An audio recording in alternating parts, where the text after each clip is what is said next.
Yeah, we back. Now today's going to be a quick video. We're going to be talking about the Trump administration, right? Now, before I get started, I just want to say I remember in the months leading up to Trump's victory in the elections, there were a lot of people saying that, the Republicans, they're hands off of Africa. Once the Republicans get into office, we finally gonna be able to breathe. We finally gonna be able to do our thing, right? The Democrats are out of office. The Republicans are in office. Man, we're gonna be back in business, right? I remember that.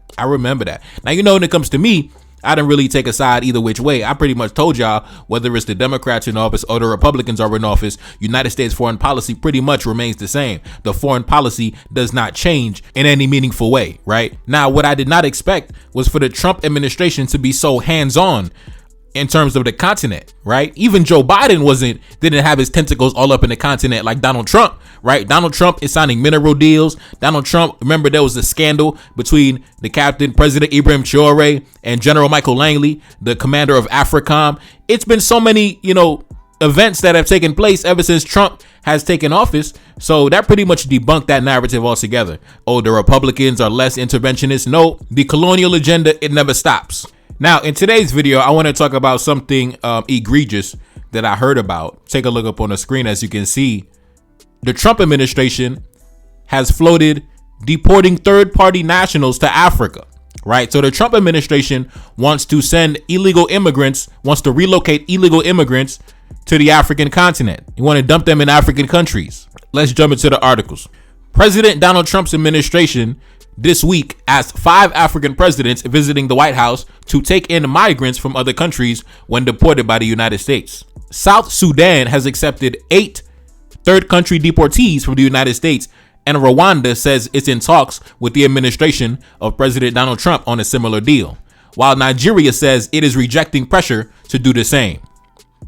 Now, in a rare, never before seen occurrence, Neferkari Dessalines is going to give the 21 cannon salute to President Tinubu of Nigeria for standing tall while the rest of the, spineless jellyfish like Paul Kagame bending over for Donald Trump. 21 cannon salute for President Bola Tinubu, for the first time in history. Neferkari Dessalines paying homage. Now let's continue.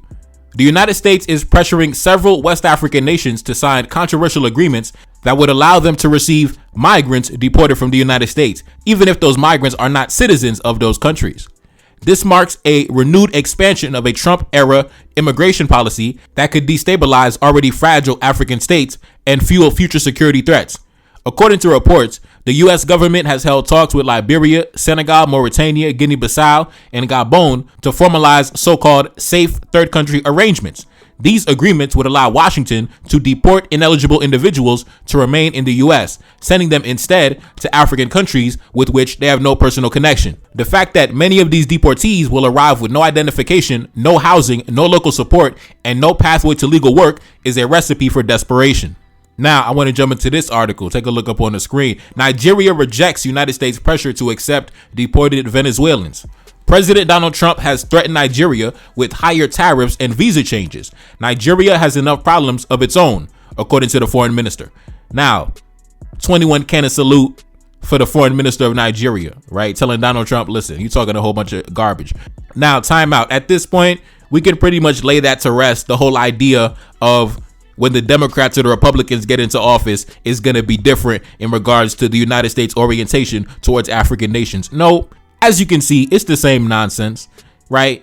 Just the other day, I played that clip from the chairman at the Armed Service Committee saying the United States government needs to invest more resources into the continent, right? To maintain influence on the continent. And this is a conservative regime. So as you can see, whether it's the liberals or the conservatives, the agenda remains the same, right? The objectives remain the same. And that's something I always say that we need to also think about, because this is what you call political continuity.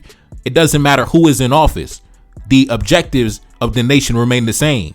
The foreign policy goals, the economic goals, the military objectives remain the same, right? It doesn't matter who is in office, whether Biden is in office or Trump is in office. As you can see, right? The United States is moving forward with the recommendations of the foreign policy advisors.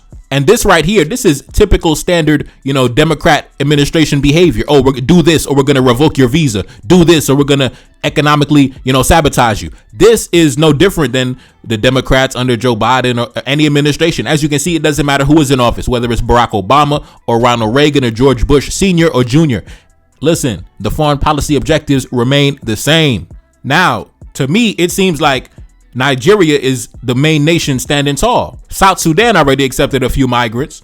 And then you have, Paul Kagame talking about, he's willing to talk about taking some migrants. So like I said, in a very rare circumstance, we have President Bola Tinubu, standing like the African giant against the Western imperialists. I feel like I'm in an alternate timeline right now. But anyways, when it comes to the topic of immigration, as you can see, there's a lot of anti-immigrant rhetoric, especially in Western nations, not only in the United States, but you have other nations like the UK, France, Germany, Italy, Spain, things like that. The Western nations in general, they're mainly worried about losing the advantages of having the white majority in their nations, right? They don't want to be overrun by a bunch of non-white men. That's why a lot of them are ramping up the anti-migrant rhetoric. You see this sweeping across the entire Western world, not the United States, not only the United States, but across the Western world in general.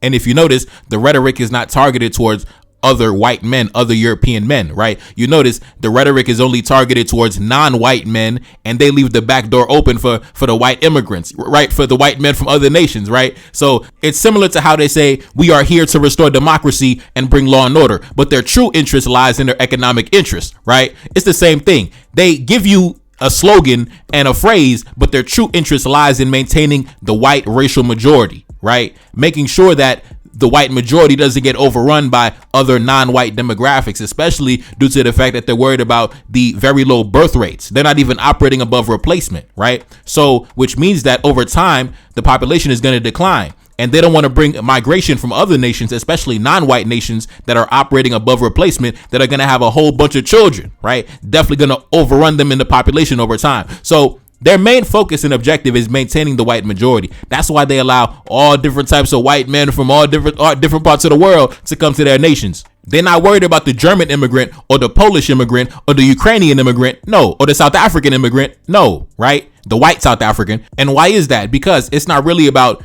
immigration wholesale. It's only about non-white immigrants. The white immigrants, listen, come through the back door. We'll leave it unlocked. And you can see this exposed when you look at the members of the Trump administration, right? Donald Trump himself, a descendant of white immigrants, right? He doesn't come from colonial stock. Secretary of Defense, Pete Hegseth, a Norwegian immigrant, right? So two of the most powerful men in the administration, both white immigrants. And what was the first thing Donald Trump did when he got into office? He opened the door for the white immigrants from South Africa, just like Joe Biden opened the door for the white immigrants from Ukraine. And while they were sitting around ringing the alarm about so-called immigrants, they were allowing an endless supply of white immigrants to sneak into the back door. So, we can see through the agenda. We can see through the games. Those of us who have eyes who can see. Now, due to the fact that, like I said, there's a lot of anti-immigrant rhetoric sweeping across the Western world, African leaders have no obligation to entertain this deal, right? Because simply as a matter of reciprocity, we should also institute firm anti-migration laws in black nations as well, right? Especially against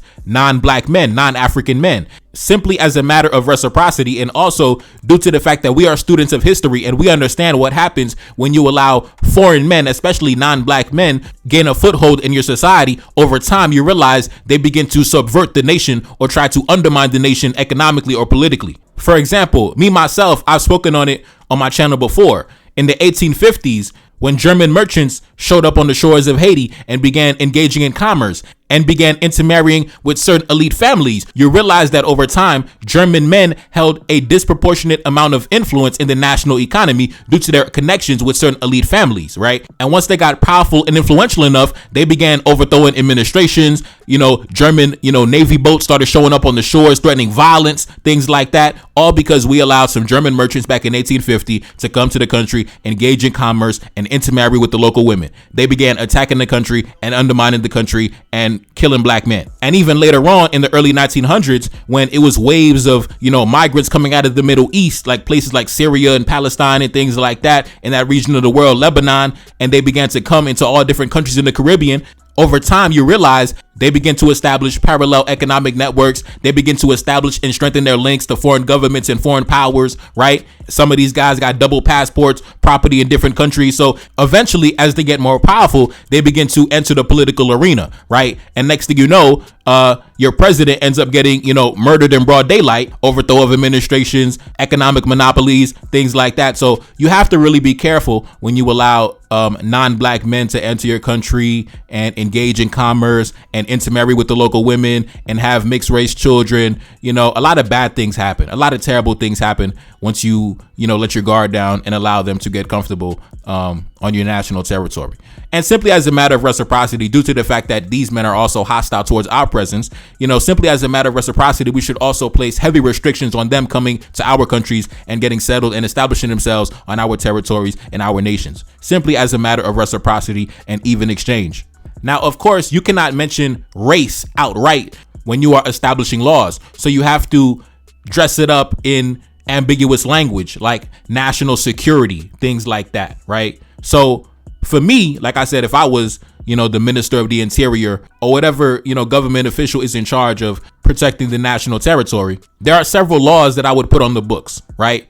First things first, like I said, it would be a lot of requirements placed on migrants, especially non-black migrants, non-African migrants. First things first, every enterprise established, every business they establish, it has to have ownership by a local entity, right?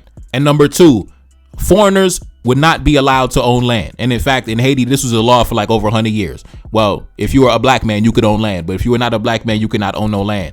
Now, the way that they would subvert this law was they would intermarry with certain elite families. So once they have children, their child would then be able to own land and engage in commerce with no restrictions. So that's why later on in the late 1800s, the Haitian government had to go back and change the law again and say, listen, if your father is not black, no citizenship for you, right? Your father has to be a black man in order to be a Haitian man, right? If your father is not a black man, you're not even a Haitian man. You are stateless, because the foreigners were subverting that law on no foreigners are allowed to own land. They were simply going to marry a black woman and then take the land. So we had to change the Constitution in 1889, I think it was. And to be honest, this situation is actually even worse because these are not foreign merchants or men of means who are coming to these countries. These are the rejects, the illegal immigrants with, like they said, no identification, no housing, no means of supporting themselves, which means that they're probably going to end up jumping into a life of crime in order to support themselves and getting involved with a lot of negative elements and destabilizing the country. They're not going to bring anything positive to the country if these are guys with criminal records and things like that they're going to dump in West Africa or, Sudan or Rwanda or wherever. And back to Rwanda, that's what I'm saying. That's why I could never really get all the way down with the Paul Kagame fan club because of things like that, right? Why would Paul Kagame even contemplate the idea of having a bunch of, Venezuelan rejects